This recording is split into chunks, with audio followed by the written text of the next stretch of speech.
Is that a Wind Waker poster in your background? Oh, right there? Yeah, Yeah, that's sick as hell. that's my favorite That's game of all time. I love Wind Waker. really? That's Yeah, my second favorite Zelda. really? Yeah. Wait, what's your first? Now I'm curious. Ocarina of Time. Ocarina of Time is a banging game. Alright, yeah, Ocarina of Time is incredible, but Wind Waker's something else, man. But On it's not that my note, all-time favorite video game. on that note, hello everyone, and welcome back to the Average Film Enjoyer podcast.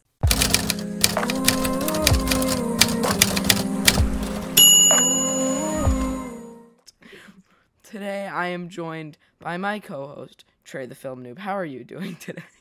I'm doing absolutely swell. Sorry, everybody. We were just talking about the video games that we enjoy, including the Zelda games, where Ocarina of Time is the best Zelda.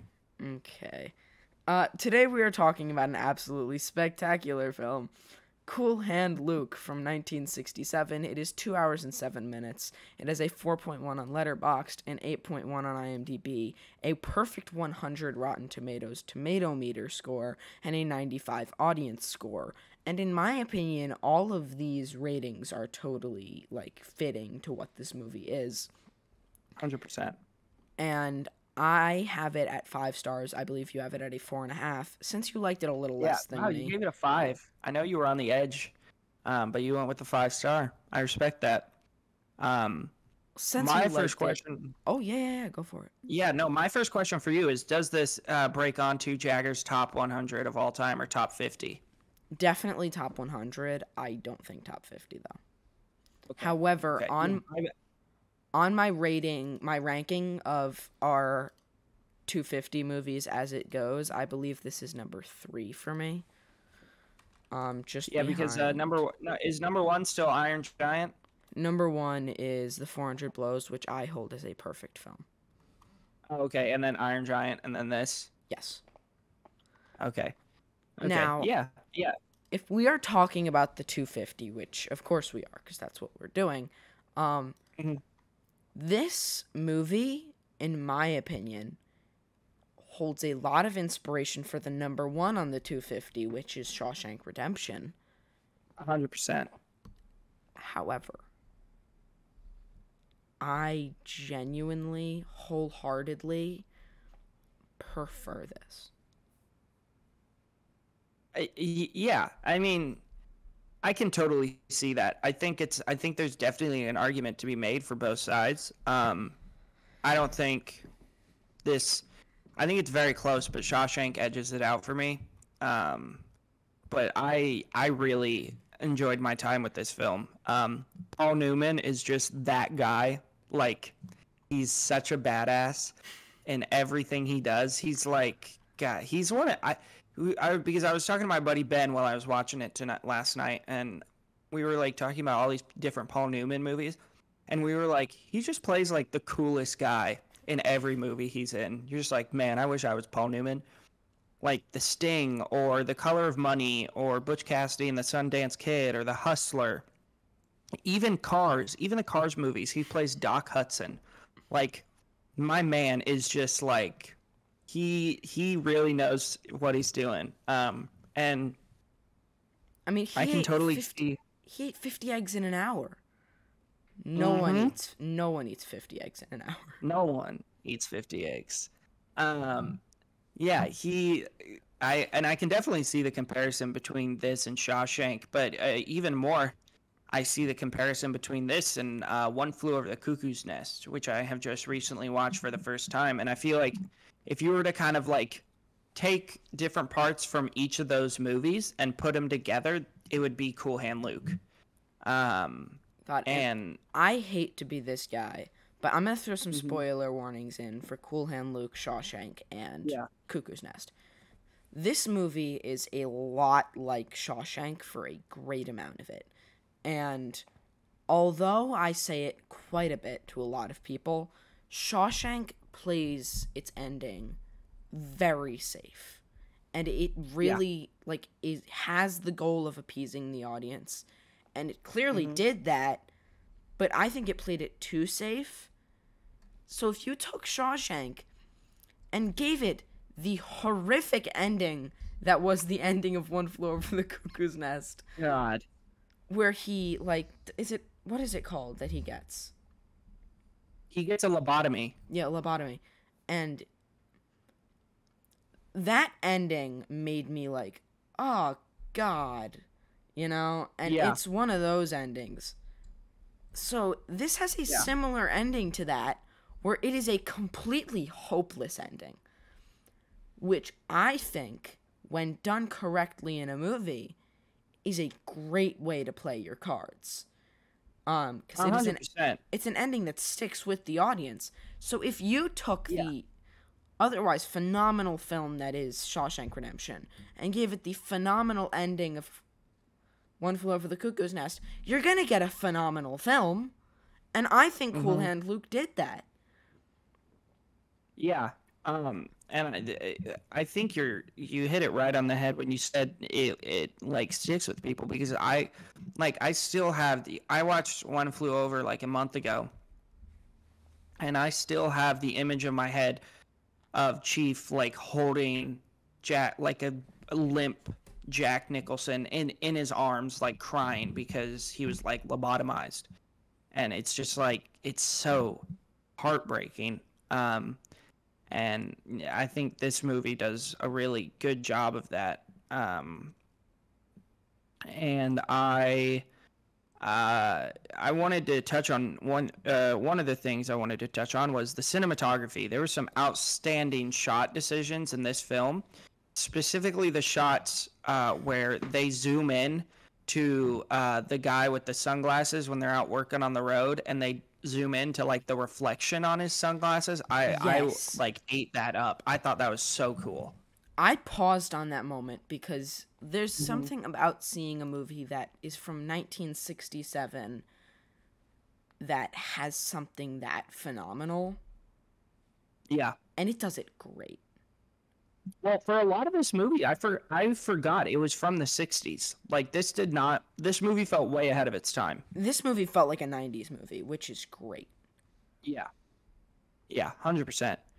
It just has that vibe. And then I don't think it won what I was looking at the Oscars. It won Best Supporting Actor. Yeah, for George Kennedy. Yeah. Who played Drag. And I think he did an outstanding job. I think he was very good at what he was cast to do. And yeah, I think he gave an outstanding performance. But one person that I was like, holy cow, they're in this, was Harry Dean Stanton, who I was like, is that the guy from Paris, Texas? And then I was like, holy cow, that's Harry Dean Stanton. So that was fun to see him in this. Yeah, I really enjoyed my time with this film a lot.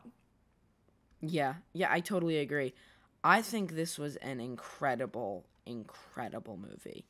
And I want to quickly cut to one of our 4 questions here, if you don't mind. Yeah.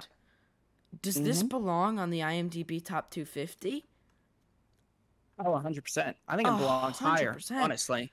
I think this belongs higher, and, I mean, I'm not going to go back to Shawshank, but I think that this belongs higher, and if Shawshank's at number 1, then this could have very well been number 1. And I'm not saying it's the number 1 movie of all time, but I'm thinking if we're going off a system in which Shawshank is the number 1 of all time, then this could have been the number 1 of all time in their system. Yeah. Yeah, I mean, I think it's hard because IMDb does a lot of about these movies that are.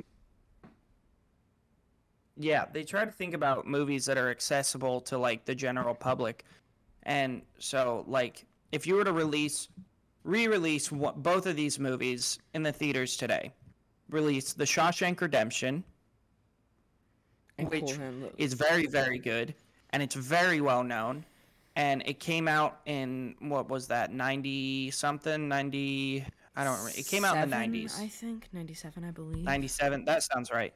And then, but on the same weekend, you re-released Cool Hand Luke, which came out in 67, in all the same theaters. right? Yeah. Cool Hand Luke, just as good as a film, but not many people have heard of that. They see it's from the 60s and they see all this stuff, and that's why I think Shawshank is at number one and not movies like Cool Hand Luke, because they're more like people know them more and they're more accessible to like the general public, right? Like there's these movies that are down low that like are better than the movies that are higher up. Like if I'm just looking at this right now, like the 400 Blows is let's look at like number 44 and 45. 44 is Usual Suspects. 400 Blows is 100% better than Usual Suspects. But I've said it before and I will say it again. I think The 400 Blows is a perfect film. Yeah. Yeah, it's better. It's better than a lot of movies, but it's just not as accessible to the general public because of like, well, one, it's a foreign film and it's in black and white and it's from the 50s and nobody's ever heard of it. So I think the thing with IMDb is they try to take in like general popularity as well. Yeah, I totally agree. And I think that they do try and go for the more mainstream movies. They have a couple of really like good lesser known movies thrown in. But yeah, but they're not like the ones that are high up, you know? They're not like, the ones that are high up. Like a movie like here, I'll give an example even. If you look at a movie that I consider to be very close to perfect, Come and See. Mm-hmm. Right? Mm-hmm. Come and See is a crazy, crazy experience of a movie. And it is really rough and very highly regarded among a lot of people. Mm-hmm. But they have it at 91 with things like... I don't know, what's a movie that's not as good? I know I might ruffle some feathers. I was looking up here, and you got movies like... I might ruffle some feathers here. Across the Spider-Verse was great. Now, was it better than Come and See? No. Probably not. No. Yeah, I think Across the Spider-Verse belongs on the top 250, but it doesn't belong as high as it is at number 17. Yeah. So they're going to go for the movies that are more accessible way higher, and I guess I kind of understand that. And then you have things like Forrest Gump, which I have at a 4.5. But that movie... that is high. What? Have we not talked about this? That's high. I think I have that movie at a 3.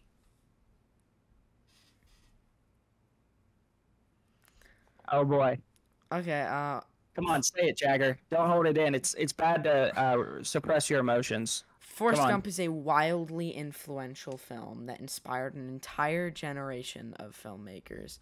It is one of Zemeckis' best works. I think it is a masterclass of filmmaking, tells a great narrative, and I think it's great. I will say this. It is very, very inspiring. I think my dad likes Forrest Gump. He's pumping his fists in the background. I think it is very the iconic parts of it. You can't really like. Everybody knows Forrest Gump. You can't really change that. But as a film, I don't think it's good. I think it's fine. Like I didn't give it a negative review, but it's mid. It's not.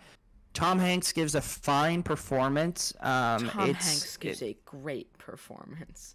Tom Hanks' performance is exceptional. It's nowhere near Tom Hanks' best, and it's nowhere near Zemeckis' best. If we're being honest. I mean, all 3 Back to the Futures are better than that. No, Castaway is better than that. The Polar Express is better than that. Back to the Future 2.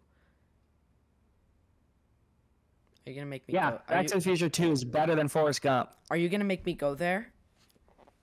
Go there. Come on. Give it to me. Back to the Future. Because I will die on this hill. Back to the Future 2, I have it a 3.5. Could very well bring it down to a 2.5. I think it's very mediocre and is a real letdown after the first one.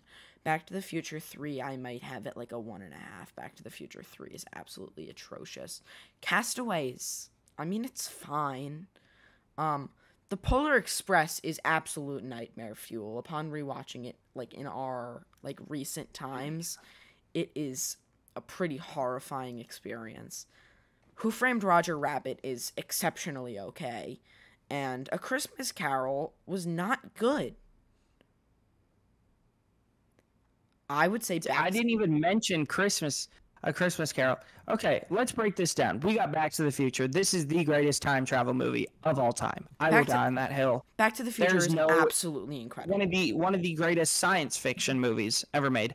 Back to the Future 2. Yes, I agree with you. It is not as good as the first, but it is still a 4.5 star for me. That it goes with a darker. Okay, stop making that face. It goes with a darker turn, and I enjoy that turn, and I enjoy the characters. And Back to the Future 3, we get Old West Back to the Future. Like Lily, what? Like my sister is a huge Back to the Future fan. Lily, what are your thoughts on Back to the Future? One sec. What are your thoughts? On all of them. Here, come here. You don't have to be on camera. You just get to talk in the mic. Come on. My sister is gonna chime in here, and she's gonna be the deciding vote. Just talking to the mic. Okay. I love the first one. Okay. The second one is honestly good. Like, I actually really love it. Yes. I grew up with these movies, so I feel like I'm credible to, like, judge them accurately. I don't love the third one. Like, it's not the best, but it's also not the worst. Like, I like the aesthetic of it, but I don't like the plot as much. But I love Back to the Future 1 and 2. I think the second one might actually be my favorite one. Me too. Second one is peak, bro. Second one is peak. All right. I will die on this hill. And Forrest Gump isn't good. It's good, but it's not as great as other people make it out to be. It is not. It's barely above a 4-star, I think. Forrest Gump has the best use of a lot of songs put in movies. You mean has the best use of, like, a soundtrack? I mean, it has a soundtrack of well-known songs that I think are used perfectly. It does not have a good... There's so many movies that have good uses of soundtracks. I know, but... You can pull out movies like American Graffiti or Dazed and Confused, or even one of your favorites, Fast Times at Ridgemont High, that all have better uses of soundtracks than Forrest Gump. Forrest Gump is nothing special. It's fine. It's okay. It's a mess of a plot. You'd never know where it's going. But at the same time, it's extremely predictable. And it's a frustrating watch. Maybe I need to give it a rewatch, but it's just not. It's overrated. You need to give it a rewatch. I don't know. It's whatever, you know. I think it's also regarded so highly because it came out in one of the best years of film. It came out in a year when you got Pulp Fiction, Shawshank, The Lion King, Leon, Ace Ventura, Natural Born Killers, Dumb and Dumber, The Mask. You just got so much that came out that year. Yeah. I don't know. That's all I have to say on it, is that it's fine. We've really digressed from Cool Hand Luke here. I don't know how long we've been talking about this, but we've really digressed. Cool Hand Luke was really good. Go watch it. It was very good. Great segue back into our... Cool Hand Luke was very good. Maybe we should title this episode Cool Hand Luke with a side of... Or no, Forrest Gump with a side of Cool Hand Luke. So that's what this is. Robert Zemeckis with a little sprinkle of Cool Hand Luke. One sec. Dad, what's your opinion on the Back to the Future movies, 1, 2, and 3? What's his opinion? We were talking about him. What's his opinion on Forrest Gump? Like, out loud from him.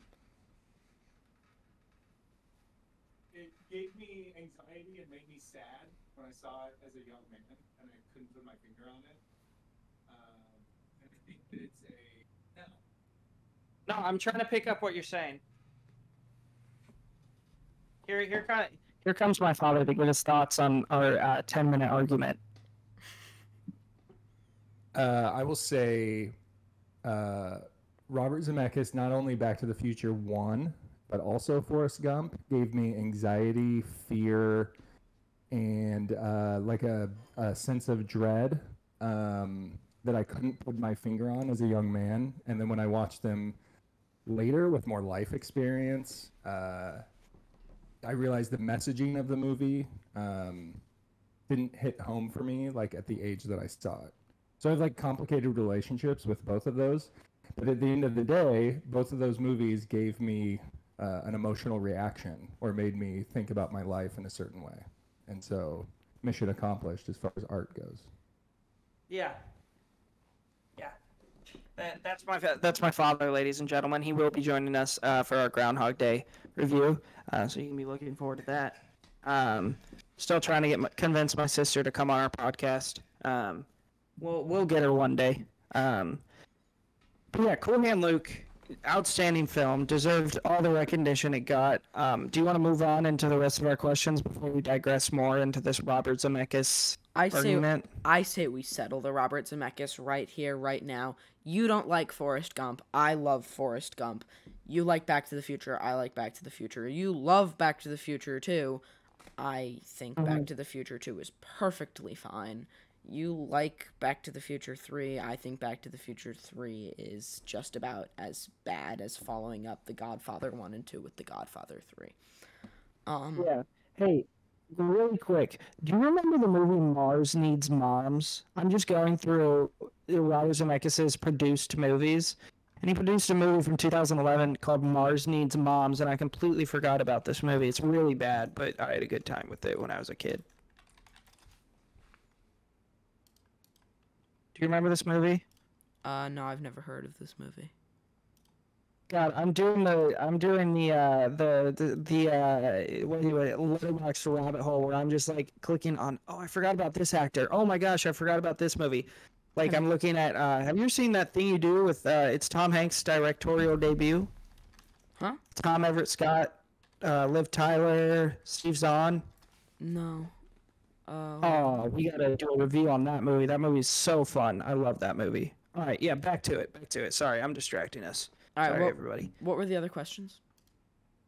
I don't think we did who won this movie. Oh, who won this movie? I'll go cinematographer.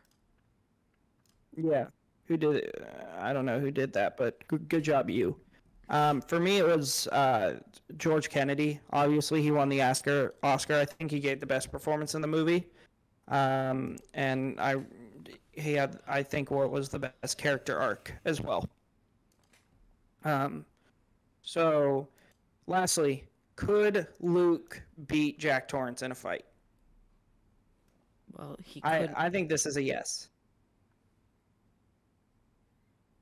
He lost. Jagger? He lost that fight miserably. Luke? Yeah, in the movie, he got beat to the ground over and over again. Wait. He's allowed to bring in other people, yeah? Yeah. So he'd just bring in all of his prison buddies, and they'd all fight Jack Torrance to a pulp. All right, that's fair. Yeah. But if it's a one-on-one, then he loses miserably. Yeah. I agree with that. Okay, so, yeah. Okay, yeah. And our final question? Yeah, well, if you like this, you'll like this. Oh, wait, most rewatchable scene we didn't do. Yeah. Oh, the egg sequence. 100%. There's no competition here. Yeah, I think the egg sequence. The entire egg sequence is just so good. Yeah. What about you? Is that it for you as well, or? Yeah, I agree. I think the egg sequence. Yeah. All right. So, a bit we've been doing recently, and we're doing a shorter episode today. So this will be actually the last bit of our episode, but one we've been doing recently is called If You Like This, You'll Like This. Basically where I like giving out film recommendations and people like hearing film recommendations. So if you like Stuart Rosenberg, who directed this film, go check out the Amityville Horror, which that's a little like Conjuring way prequel for you. Because the Conjuring movies are about Ed and Lorraine Warren, who are real people who dealt with the Amityville Horror, so it's like a movie about that. So go check that out. It's solid horror. He also directed a movie called The Pope of Greenwich Village, which I've never seen, and a movie called Brubaker, which I've never seen. Looks like it has Robert Redford in it, who is always a delight. If you liked Paul Newman, who was the lead of our film today, you can go check out, I would go check out The Sting with Robert Redford. That movie's outstanding. I don't know if Jagger has seen it, but I personally love that movie. Great heist movie. Go check out The Hustler and The Color of Money. Both really good.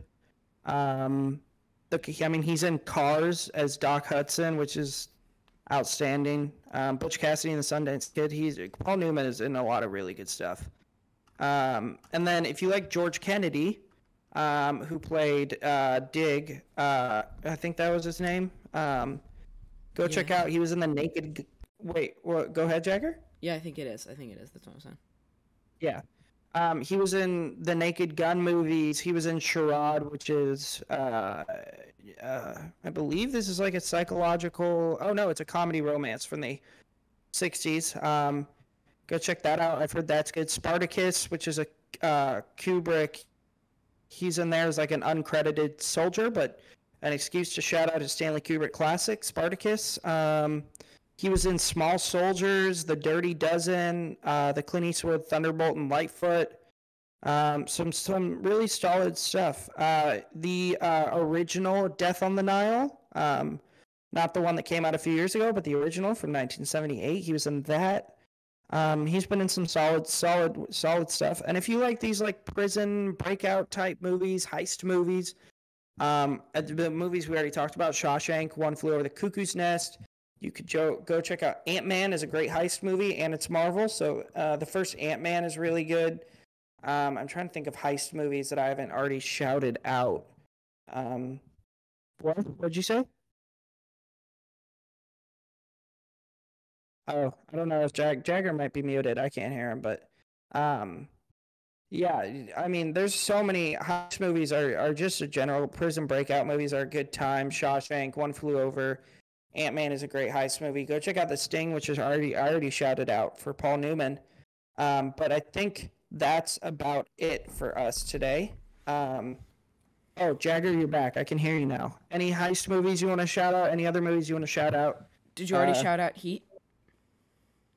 Michael Mann? Oh, no, I didn't shout that out because that's another movie I don't love as much as other people. Oh, my God. I think the problem is I'm just not a huge Michael Mann guy. I've tried to watch a few other Michael Mann movies, and my ratings are usually lower than my mutuals. Al Pacino has some very funny moments in Heat. I love that movie. Yeah, but I just didn't think it was very good. I gave it 3 stars. All right, yeah, that's fair. I mean, it's not for everyone. It's long. Yeah. Long, but yeah. I love Heat. All right. Yeah, I think that just about wraps it up. But real quick, all right. If you're on our YouTube and you go to our channel and then go to our About page, we now have a merch link that you should click on. And, you should buy merch. Get that average film enjoyer pickleball set. Yes. Yeah. Prime time or stuff. Or a sweatshirt or a jacket or anything. Anything you want. We got $6 stickers. We got some great stuff. Mm-hmm. Got some limited edition stuff that we are both working on right now, coming October 1st for the spooky season. Yes. Well, yeah, this was a shorter episode, and we're glad that you listened in, and we're glad you had a good time listening to us rant about Robert Zemeckis.